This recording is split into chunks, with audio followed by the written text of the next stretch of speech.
Howdy, with this video, I want to go over the particulars of the descriptive paragraph assignment, especially the figurative language. That's how you're going to flesh out your ideas and get to that 225 word count minimum. Be sure you're starting your paragraph with a good topic sentence. Most of you are doing that. Make sure you have your details in a logical order. You don't even want to smell and look at your food before you put it in your mouth, right? Chefs will tell you people eat with their eyes. If it doesn't look good, people aren't even going to try it. So make sure details on our logical order, and of course, bring your paragraph to a good close at the end. Most of you seem to have that working fairly well. To flesh out the paragraph, make sure you use all 5 senses. Some people are like, what do you mean touch? I don't sit there and touch my food. But you put it in your mouth, and it's supposed to have a certain texture, right? If you eat some fried chicken and it's just mushy and you get like bleh, bleh, greasy, it has a certain texture that you don't like. Or if it's crispy and juicy, that's a texture, that's going to make you want to eat more, right? So make sure you're describing texture and your body's reactions. Again, if you eat something that's mushy and greasy, it's usually like, and you want to start describing what that does to your body and how your stomach might roll over, or all the things that happen when you eat something, or you kind of have to force something down you don't really want to eat. On the other hand, if you eat something good, you salivate, your body's like, you can hear your belly asking for more. And you might want to start using figurative language to describe your body's reaction. With figurative language, we'll talk about here in a second. Be sure to be precise with colors. Try and be as descriptive as possible with colors. Don't use really or very. Those aren't really descriptive words. To say something tasted really good, it's no different than saying it tasted really, really, really, really, really good. It's just not a very descriptive word. You want to start telling us what it tasted like and your body's reactions, and give us and kind of show us what it tasted like, so to speak. Don't use it in your sentences. One generally leads to vague pronoun use where it's not really quite sure, or it's not quite clear what it is. Also, it tends to lead to passive voice, which we'll probably end up talking about with the next essay or the one after that. For figurative language, that's what I want to focus on here. Let's see if I can get there. There we go. If you go to the table of contents page, on the content page, there we go. And you come down to help material, you'll see a little notes for the descriptive paragraph. And it goes over colors, why that's so important. It's taking me a while to pull it up, I know.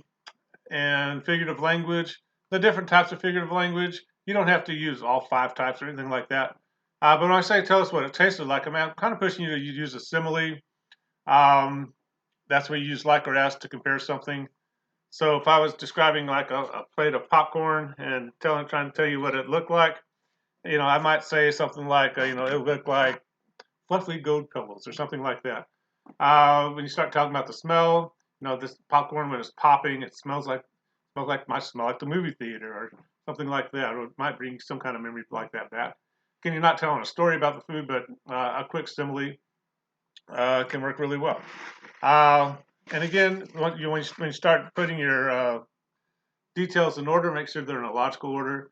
With something like microwave popcorn, and again, be as precise as you can.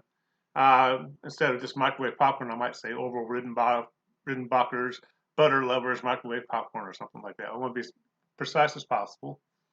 But the first thing you hear it popping in the microwave, you might say, and I hear it popping like a kid, killing bubble wrap, and I start salivating because I hear the sound and I know food's coming, and you start getting the smell. That smells like this, and my body's doing this. Then when you finally get to the taste, again, make sure you're talking about texture. If I'm eating popcorn and it's mushy, ugh, right? If it doesn't taste quite right, if it's burnt, it just kind of has that odor, that smell that kind of gets into your nose. It's hard to get rid of burnt microwave popcorn smell in your house, right? But it also should have a certain sound. If it's crunchy and cooked properly, it should be crunchy and yum, yum, yum, yum. Again, if it's mushy and you just kind of get this kind of sound, it's like, ugh. that doesn't sound right when I eat. But you can read through these. The metaphor is just the same thing as a simile, just not using like or as. Personification is always a fun one. That's where you might want to start when you're telling us your body's reactions. You might say something like, my stomach was about to jump out of my mouth or something like that. A good example of personification: your stomachs actually don't jump. You kind of assigning a human trait to what's basically a non-human object. But trying to flesh out the paragraphs, telling us, being as descriptive as you can about your body's reactions, things like that. Hyperbole is always a good one. Deliberate and obvious over-exaggeration. If you're saying, I ate that whole steak in 5 seconds, I'm going to think, okay, he's probably exaggerating. That'd be kind of weird to eat an entire T-bone steak in 5 seconds. But you can kind of read through these. Verbal irony is kind of hard with this paragraph. You don't have enough time to set that up. But the other ones work really well for fleshing out paragraphs. And again, try and think about it. If you're like me, I tend to like to summarize things. If I start with this paragraph, I'd just say like, I popped popcorn, I ate it, it was good. That's my descriptive paragraph. And then I gotta think, okay, what did it sound like when it was popping? What was my body's reactions? What did it taste like? What did it smell like? And start developing that paragraph with good detail. If you have any questions as you're working on the final version, be sure to let me know. I want to keep this short, and I'm going to get off here. If you still kind of get stuck on the paragraph, again, let me know. But try and think in terms of describing, showing us instead of telling us. Kind of really looking at a piece of food. It's not an easy assignment. It sounds easy at first. Well, I can describe food all day long. But when you really, it's hard to kind of get into it. And it's a great critical thinking skill. If you're a car mechanic and somebody says, my car doesn't sound right, you got to start kind of what I'm doing, kind of prompting them to, well, what's it sound like? Well, it sounds bad.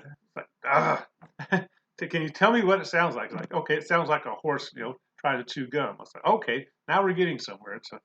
That's a problem with the engine, at least I know that. But if you have any questions, be sure and let me know, and we'll talk to you later. Bye bye.